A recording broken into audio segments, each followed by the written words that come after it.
Okay, we are going to uh, start chapter number 4 from the Data Communication and Networking 4th edition book by Forouzan. So, chapter number 4, it is about digital transmission.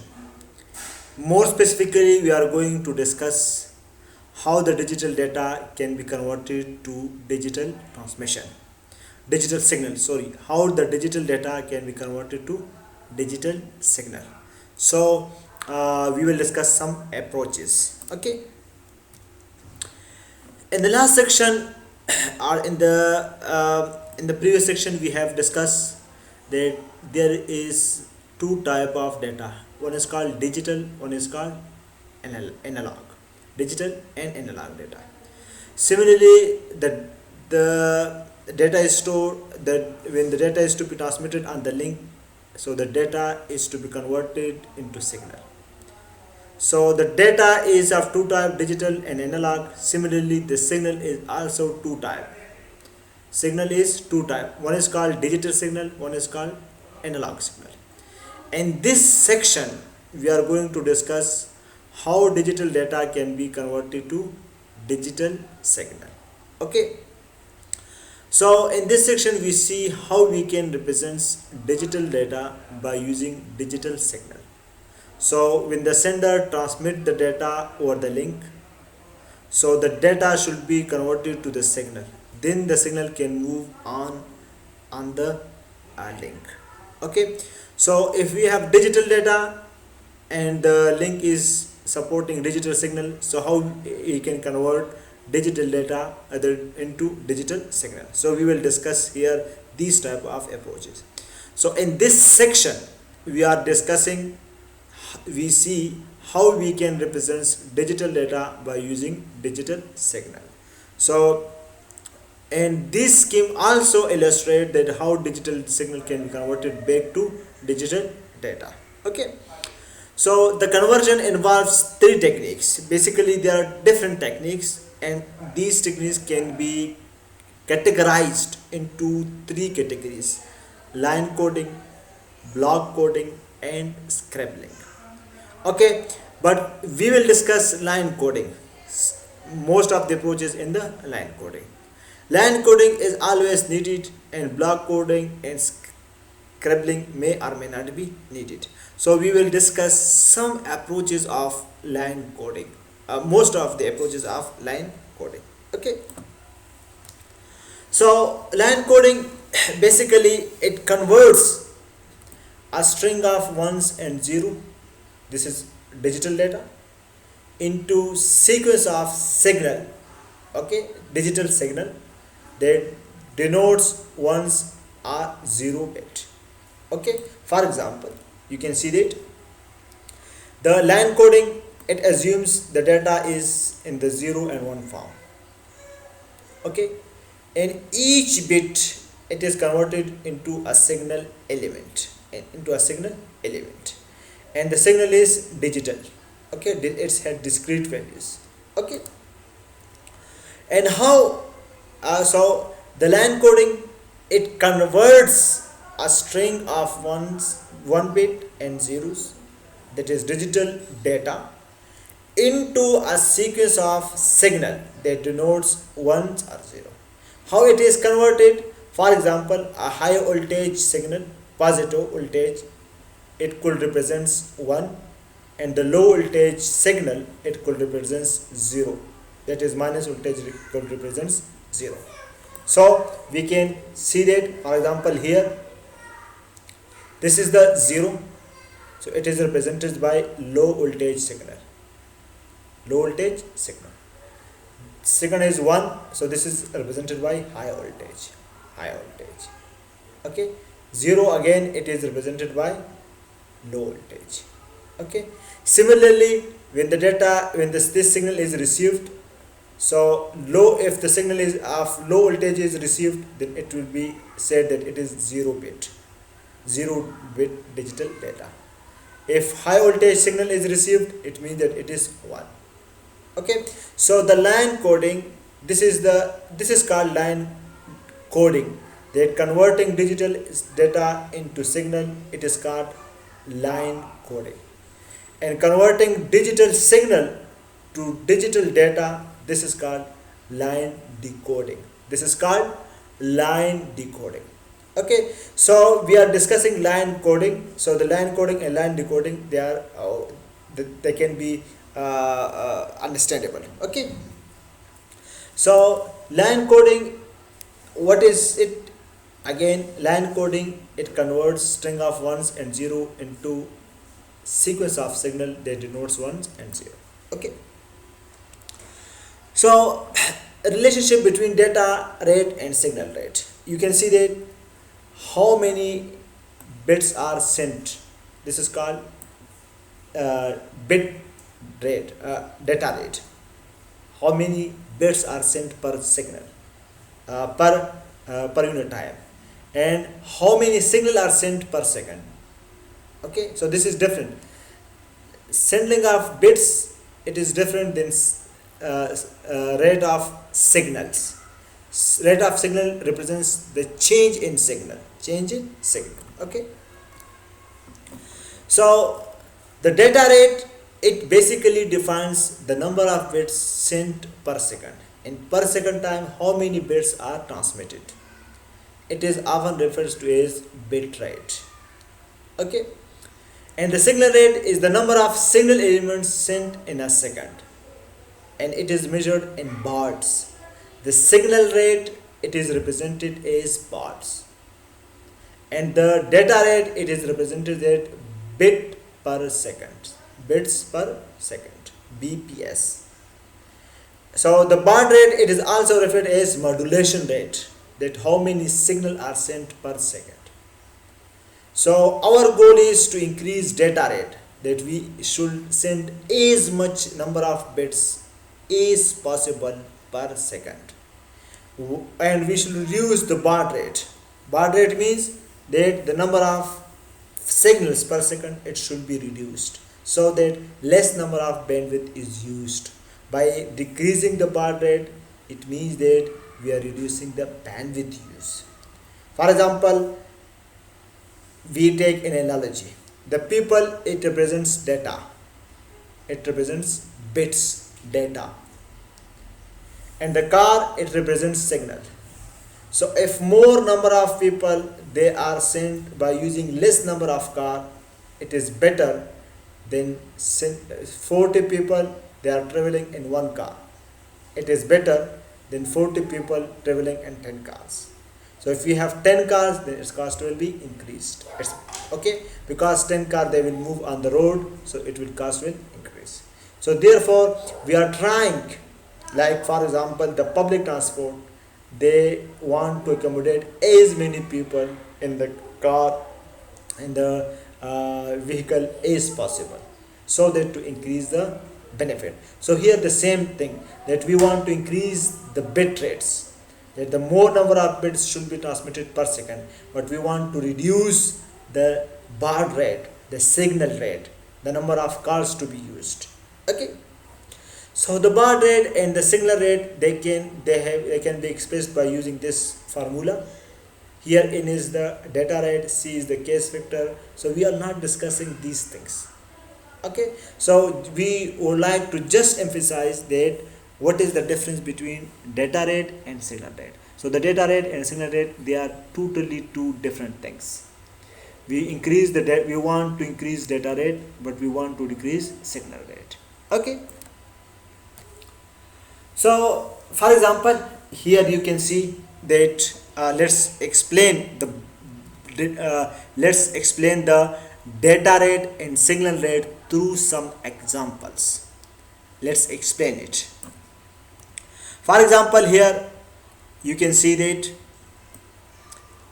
one data item, 0 bit, it is represented by one signal element.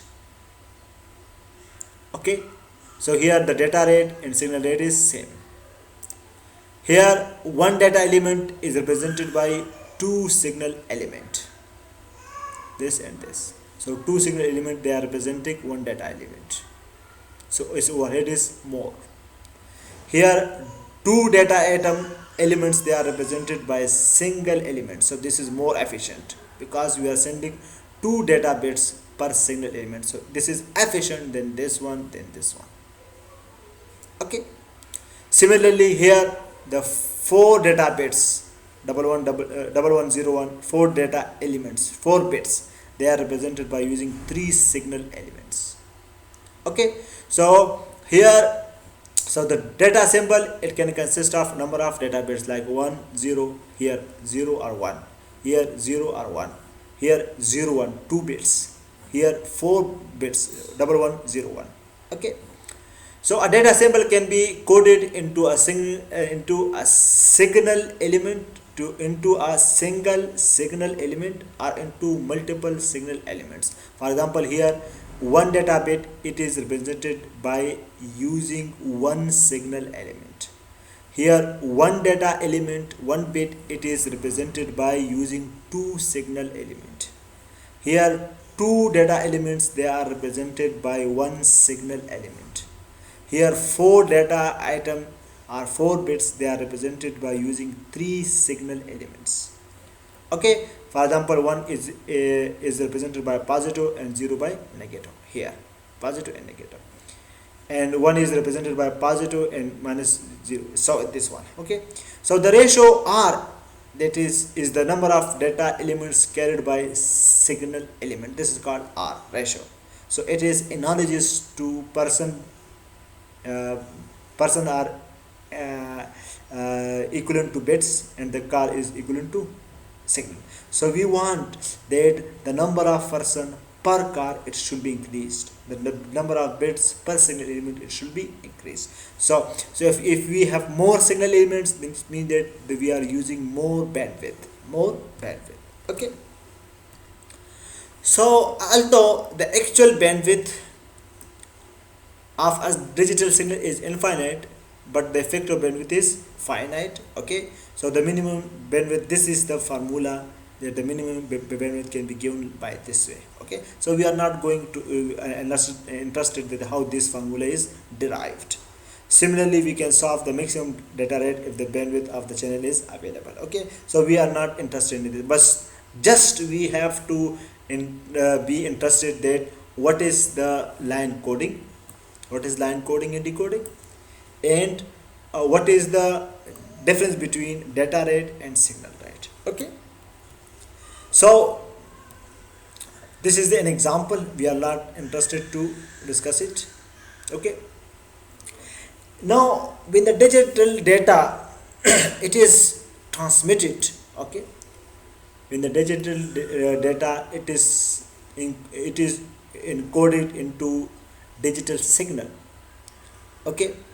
So there are some consideration for choosing a good signal element. It is referred to as line encoding. So there are some consideration. One of them is baseline watering. So when we converts the data, when we converts the data elements,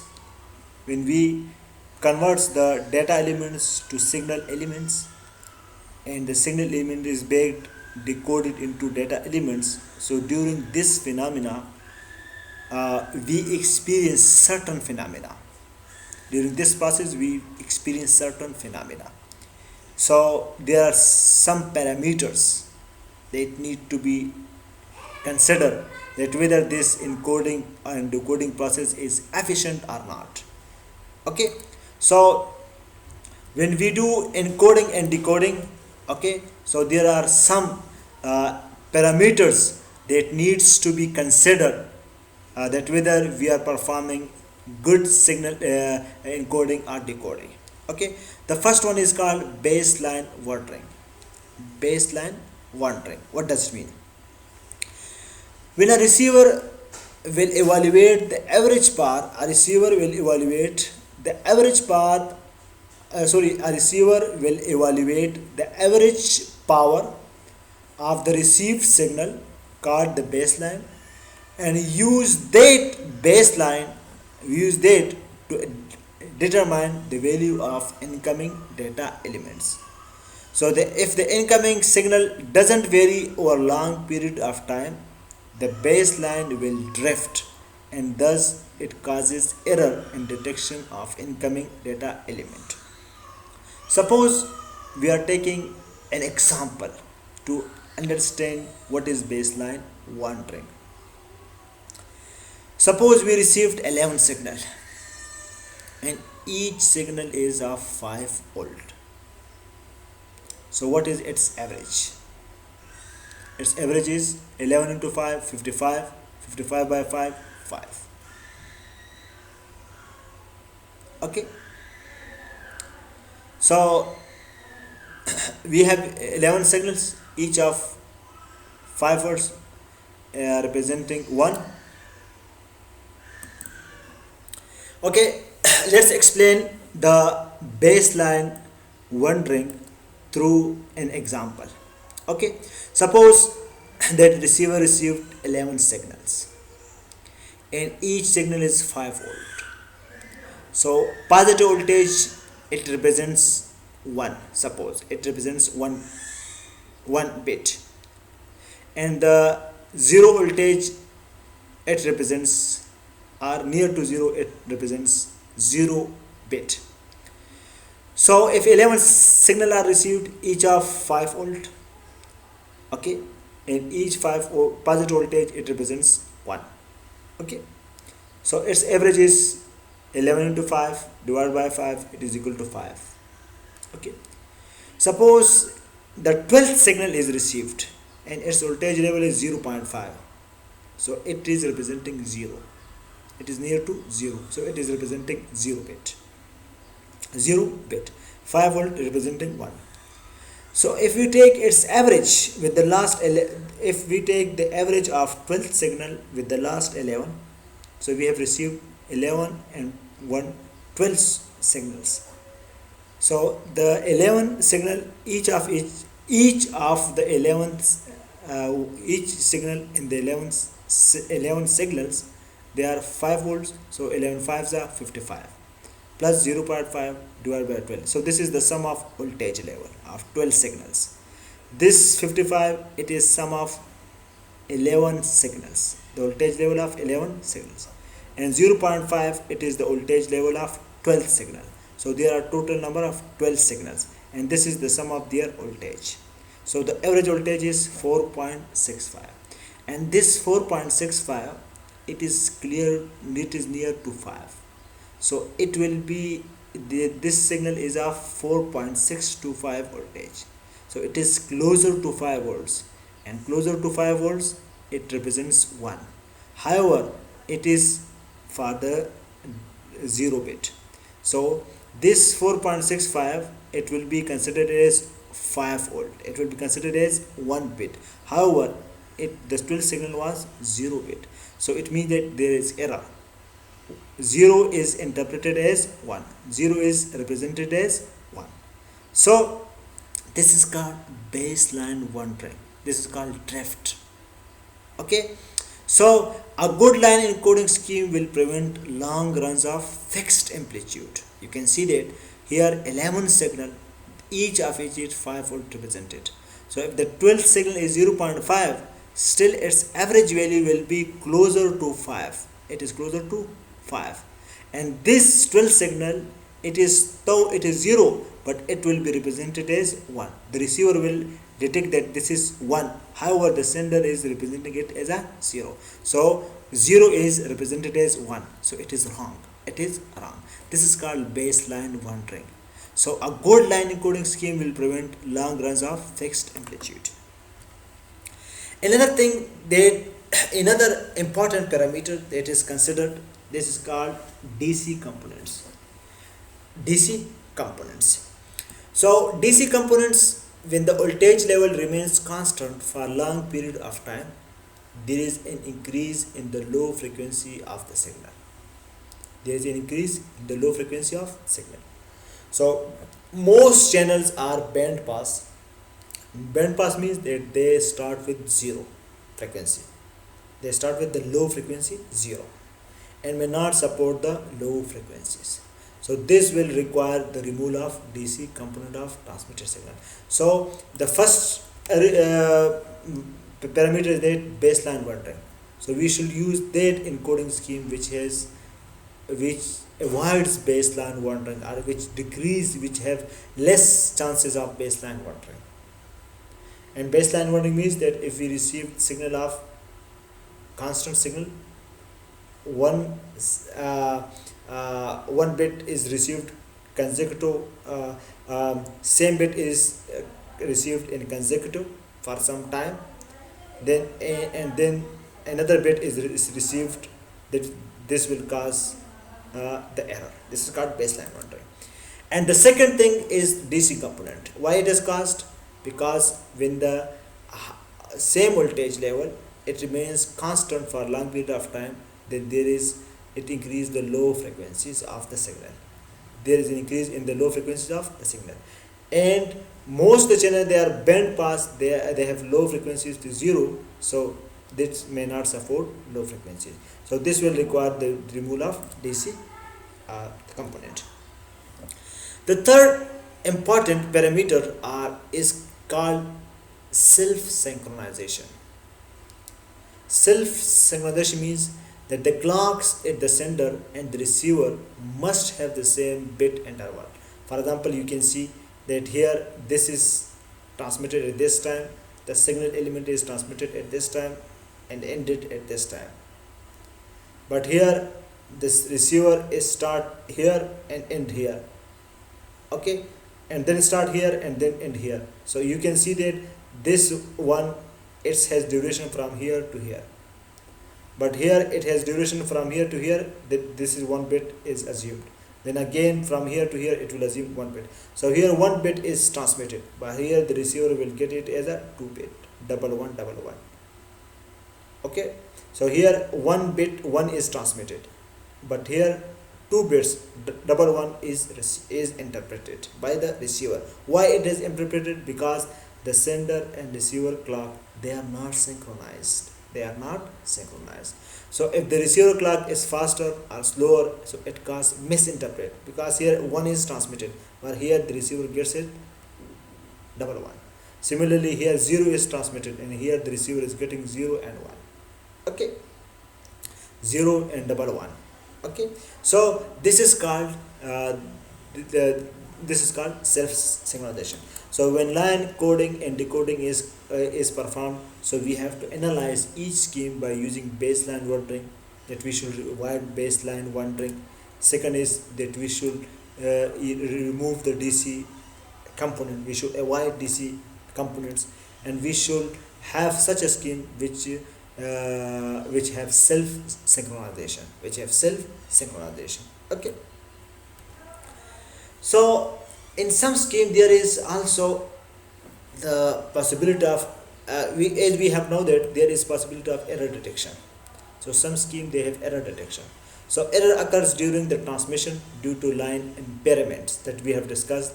The impairments are 3 types: attenuation, okay, distortion and noise.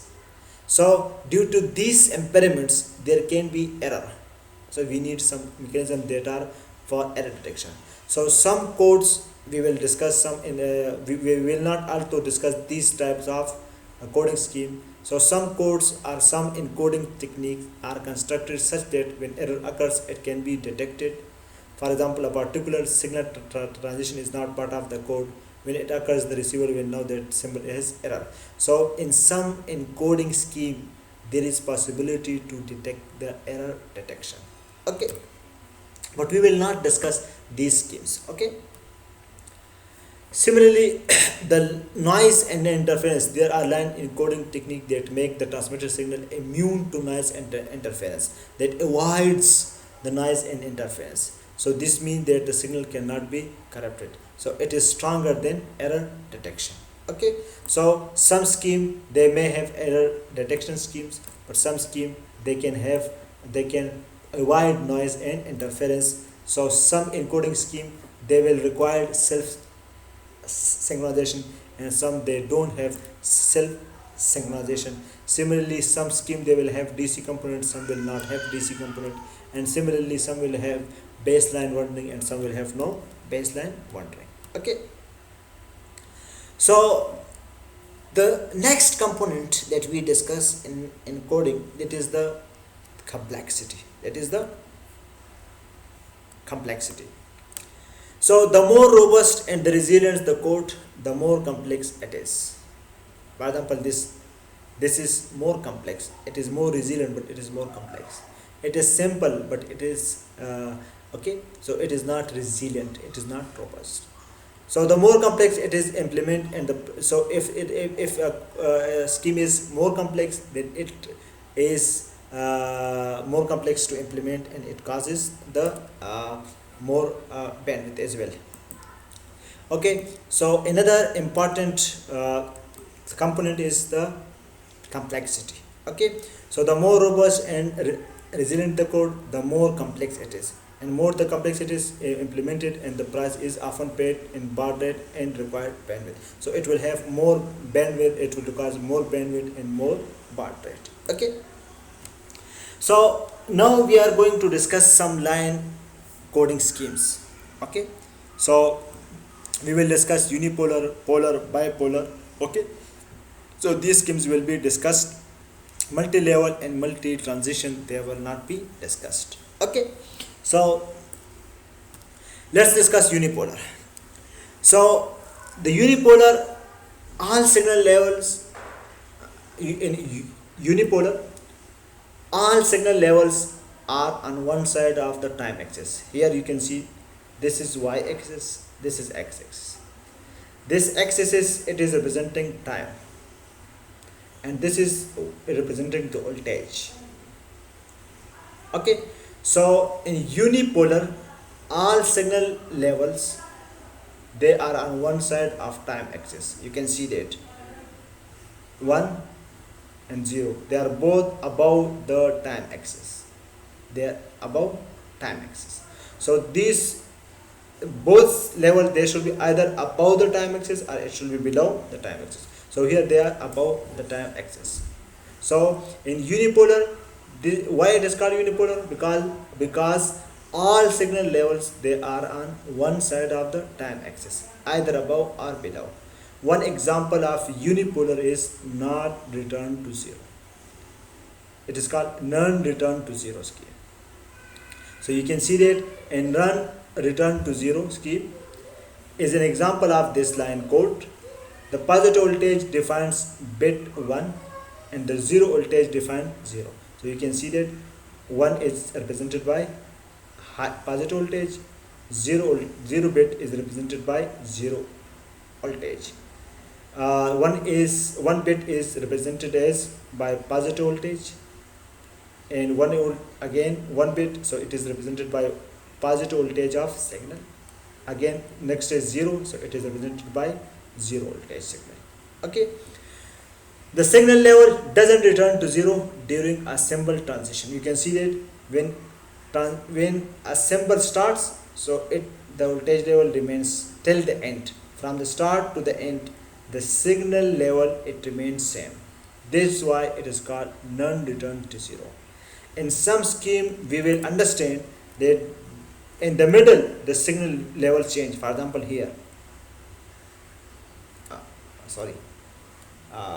here you can see that this is the signal transmission interval, and this signal transmission level, the signal is changed in the middle. Its level is changed. Here the level is changed. Here the level is moved up towards 0. Here the level is moved down to 0. Okay, so these are called return to 0, where the signal level in between the interval of signal, it is returned to 0. This is called return to 0. Okay, so in the non return to 0, which is called in the non return to 0, the is an example of this code. The positive voltage defined bit 1 and the 0 voltage defined 0. The signal level doesn't return to 0. That is, the signal level remains same during the symbol transmission. It remains same. Okay. This scheme is prone to baseline wandering. Why? If there is consecutive ones and there is 0, so this 0 bit, it will be interpreted as 1. Although this is 0, but it will be interpreted as 1. So I have explained this through an example. Okay. So this scheme is prone to baseline wandering in DC component. There is present of DC component. It has no synchronization or any error detection scheme. There is no error detection scheme. It is simple. It is very simple, but it is costly in power consumptions. It is costly in power consumption. Okay. So this is an example of unipolar not return to 0. Not return to 0 means that the signal level remains same throughout the signal transmission. Throughout the signal transmission. Another is called polar. So unipolar means the both signal levels for 1 and 0, all the signal levels, they are on one side of timeline. For example, here they are above timeline. They are above timeline. Okay.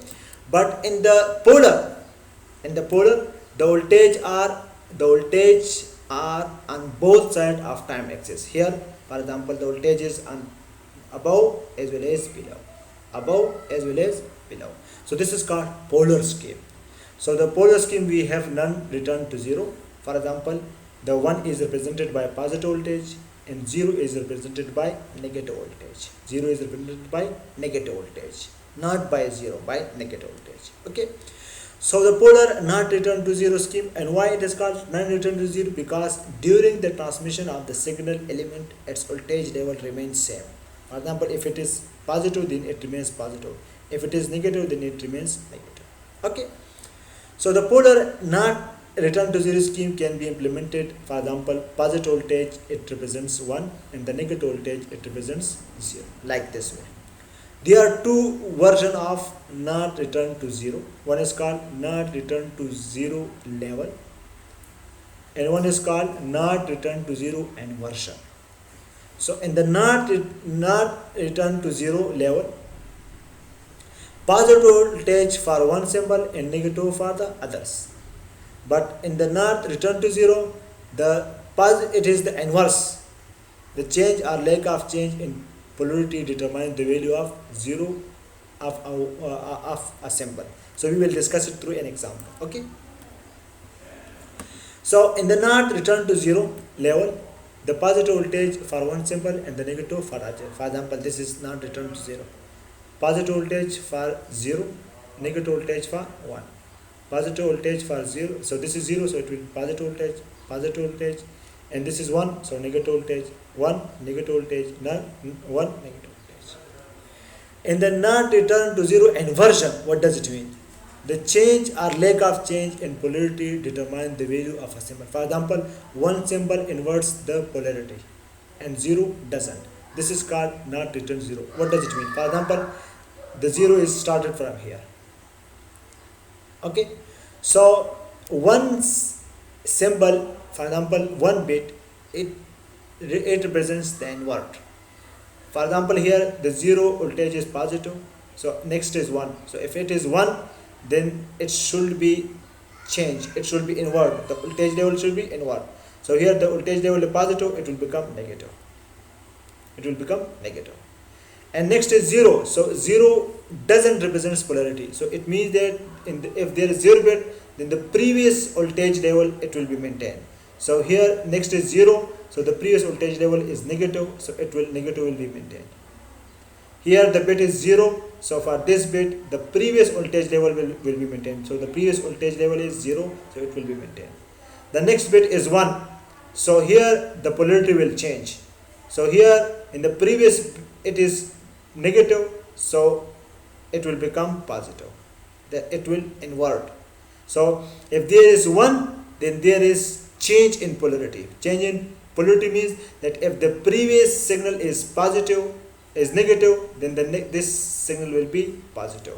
If the previous is positive, then this will be negative. So 1 represents the change and 0 represents nothing change.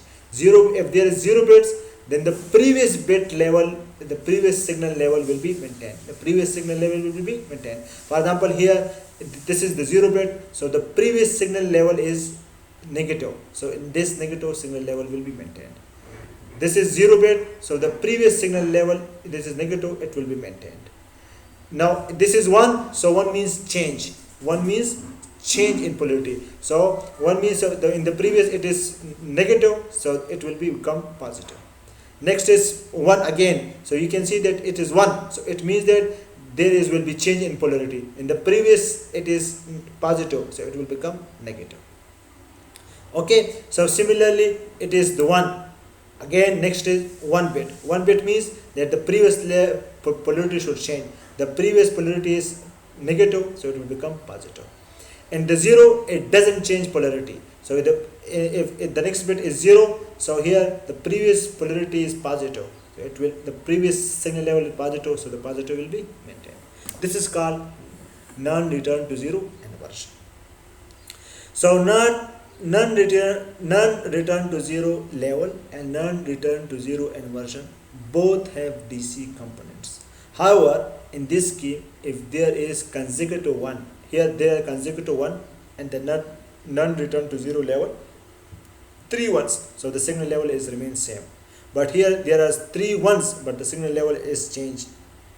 Is it changing? So there is better, so there will be less chances of baseline wandering. However, there will be however, if there are consecutive zeros, then this cause baseline wandering because the signal level will remain same. But here for consecutive ones, the signal level doesn't remain same. Here in the not return to 0 inversion, if there is consecutive ones, then the signal level change. But if there are consecutive zeros, then the signal level doesn't change. So this cause baseline wandering. But in this scheme, not return to 0 inversion, it is better than not return to 0 level, in the sense if there is consecutive ones, then this not return to 0 level is a baseline wandering. The signal level remains same. But here if there is consecutive ones in the non-return to 0 inversion, then there is change in the signal level. So this avoids the baseline wandering. Okay, so both have NRZ level and NRZI both have DC component problem in baseline wandering. However, it is worse for NRZ level. Why? Because in NRZ, if there is consecutive 1 or consecutive 0, then there is baseline wandering. There will be constant signal level. However, in the not return to 0 inversion, NRZI, if there is consecutive 1, then there is change of signal level. But if there is consecutive 0, then there is constant signal level. Okay, so both have no self synchronization and there is no error detection scheme. So both are relatively simple to implement. So we are not discussing these things. Okay. The next is called the polar RZ, return to 0. Okay. So as we have discussed that in non-return to 0, the signal level remains same throughout the signal duration. For example, this is the signal duration for 0 bit. So it remains same. Here, this is the signal duration for 1. So the signal level remains changed throughout the signal duration. However, in the return to 0, the signal level is changed in middle. The signal level changed to middle. And return to 0 means the signal level return to 0. For example, if it is negative, then it returns to 0 in the middle of the signal duration. In the middle of signal duration. Here, the for 1, positive is representing 1. The positive voltage is representing 1. So here you can see that in the middle it changed to return to 0. That's why it is called return to 0. So the return to 0 scheme, it uses 3 voltage level. One is called negative, one is called 0, one is called positive. So the return to 0 scheme, it uses 3 voltage level, positive, 0 and negative. And each symbol has transition in the middle. You can see that each signal element, it has transition in the middle. In the middle, it is transition toward zero baseline, zero timeline. So each symbol has a transition in the middle, either from high to zero, for example here, from high positive voltage to zero, high voltage to zero, or from low voltage to zero, or from low to zero. This scheme has more signal transition. You can see that it has more for single elements, it has two transitions. Okay, so this scheme has more signal transition, two per symbol. One is here, one is here. Okay, so therefore it requires wider bandwidth. Okay, so and there is no DC component and no baseline wandering. Self synchronization transition indicates symbol value. So this is, so there is transition to, it means that there is a value in the coming, whether it is 0 or 1. If there is no value, then the signal value will remain same, the signal level will remain same. So this means that in the return to 0 there is some kind of self synchronization, that is the receiver can understand that the signal is coming or not. Okay, so the transition indicates symbol value, but it is more complex. It uses 3 voltage level, positive, 0 and negative, and it has no error detection capability. So the only advantage of return to 0 is the self synchronization. Okay, so you can see that this is the polar return to 0 scheme that we have discussed. Okay, so you can see that the 0 value, it represents the 0 bit, it is represented by low voltage, so it is low voltage start, but in the middle it return to 0. Okay, the 1, it is representing positive voltage, but in the middle it is returned to 0. Okay, okay, so similarly here it is the 0 bits, so it is represented by negative, but in the middle it returned to 0. Okay, similarly it is 0 bit, so it is represented by negative voltage, but in the middle it transition to return to 0. Okay, another is called polar bypass or Manchester encoding. Okay, this is very, very important. So in Manchester coding scheme or encoding scheme, it consists of combining the best feature of non-return to 0 level and return to 0 scheme. Return to 0 and non-return to 0, these best features are combined. And how it is combined, let's see it. Every symbol has a level of transition in the middle, so it provides synchronization. This is the best feature of return to 0. This is the best feature of return to 0. Best feature of return to 0 means that there is transition in the middle of the signal element towards 0, either from high to 0 or from low to 0. Okay, so this is the best feature combined of the return to 0. From high to low or low from high, so you use only 2 voltage level. Okay, but we use 2 voltage level. The advantage of so Manchester encoding, it has the advantage of return to 0, that is it has transition in the middle. Okay, but in return to 0 we have 3 levels. You can see that here are how many levels? 3 levels: positive, negative, 0 and positive. But here in the Manchester encoding we have the advantage of non-return to 0. We have in the non-return to 0 level, what is the advantage? That we have only 2 states, 2 transition: positive, negative, positive, negative. Okay, so in the Manchester encoding we combine the best feature of non-return to 0 and return to 0. Okay, non-return to 0 level. So in the Manchester encoding we combine the best feature of non-return to 0 level, that is the Manchester, the non-return to 0 level, it also has 2 transitions, it has 2 voltage levels. So in Manchester encoding we have 2 levels, and return to 0, it has transition, so it has transition in the middle, so in the Manchester encoding every symbol has a level transition in the middle. Okay, So why this transition? So it basically it's better synchronization. So in Manchester encoding we have better synchronization, as we have better synchronization in return to 0. So there is no baseline wandering and there is no DC component, and the signal rate is, however, the signal rate is double. And this Manchester encoding scheme, it is basically adopted in 10 base 5, 10 base 2 and 10 base T. These are Ethernet standard protocols. And we have discussed Ethernet standard protocol in chapter number 6 of the top-down approach. So this Manchester encoding, it is basically used in wired LAN, okay, for twisted pair cables. Okay, so you can see that here, that in the Manchester encoding, 0 is represented by positive to negative,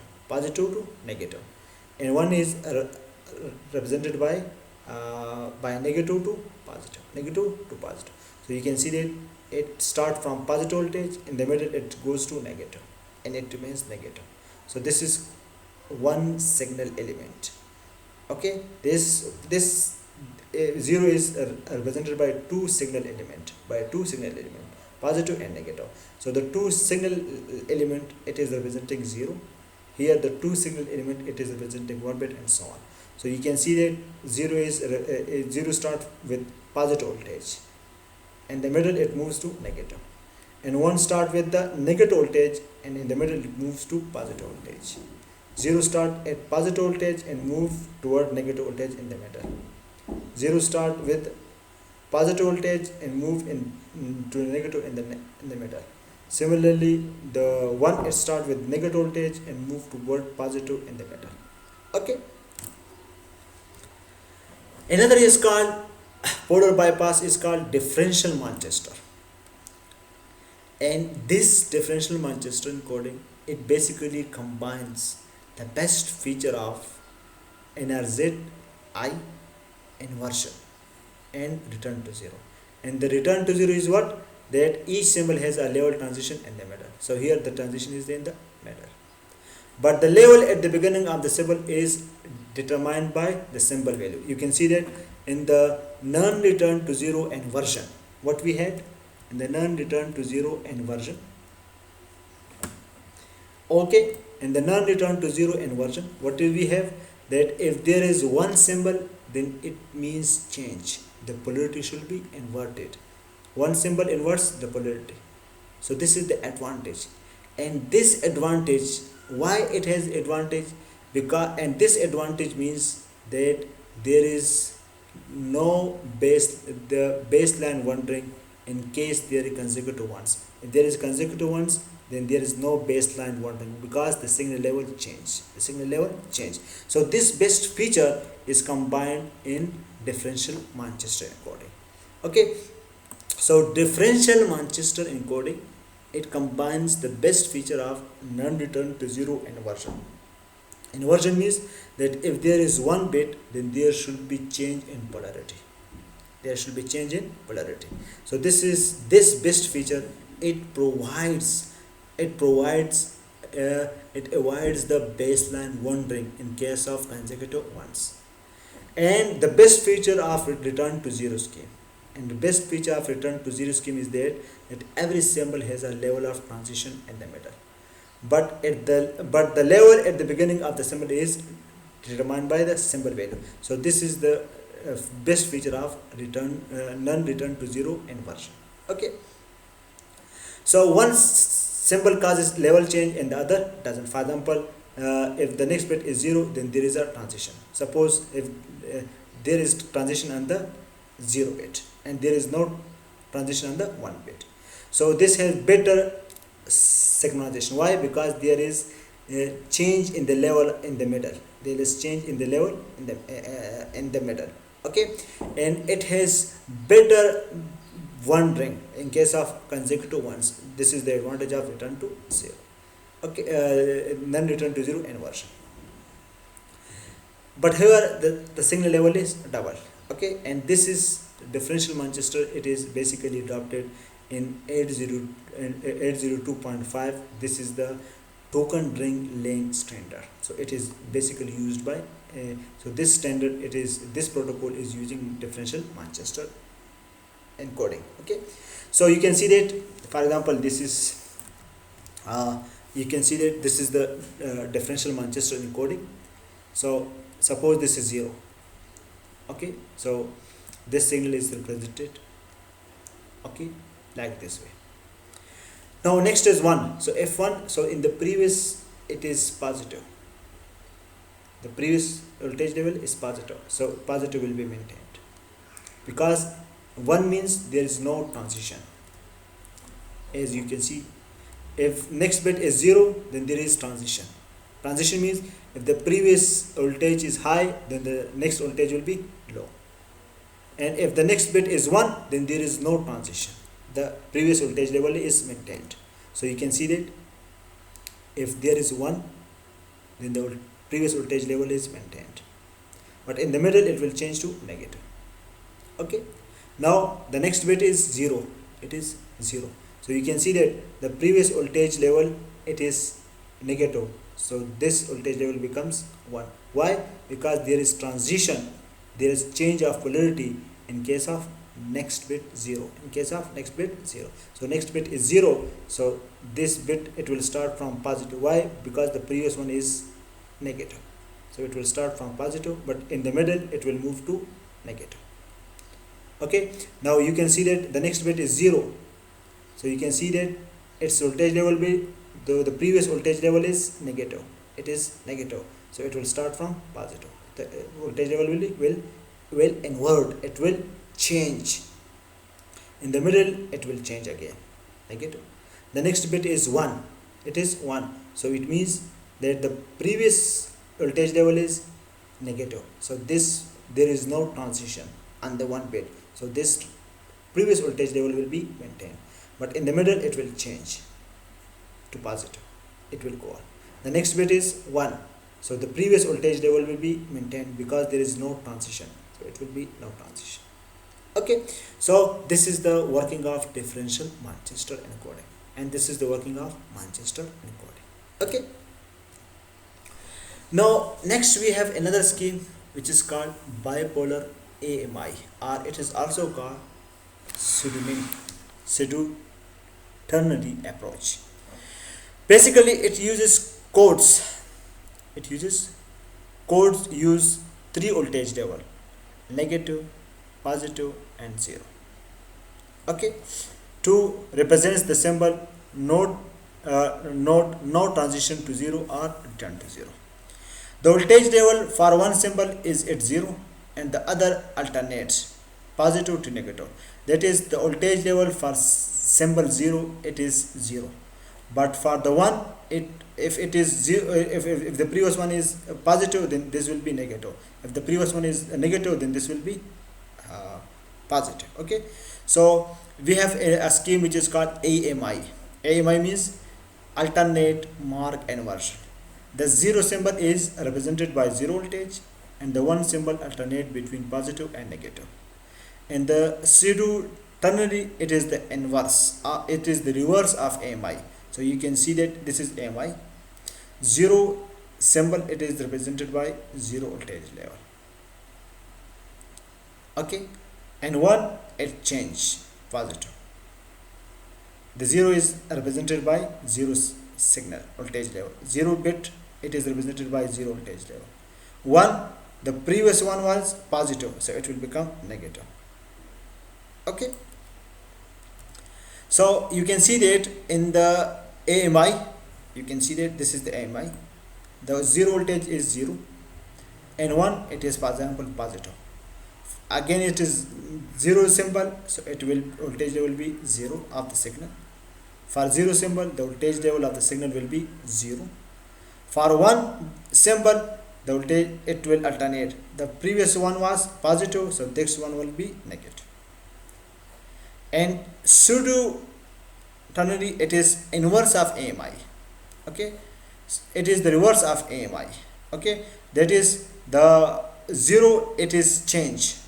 Okay, you can see that 0 is positive, 1 bit is represented by 0, 1 bit is represented by 0 voltage level, and 0 bit it is represent the for the 0, the previous one 0 is positive voltage, so this 0 it will have negative voltage, and this 0 it will have positive because the previous 0 it has negative, so this will have 0.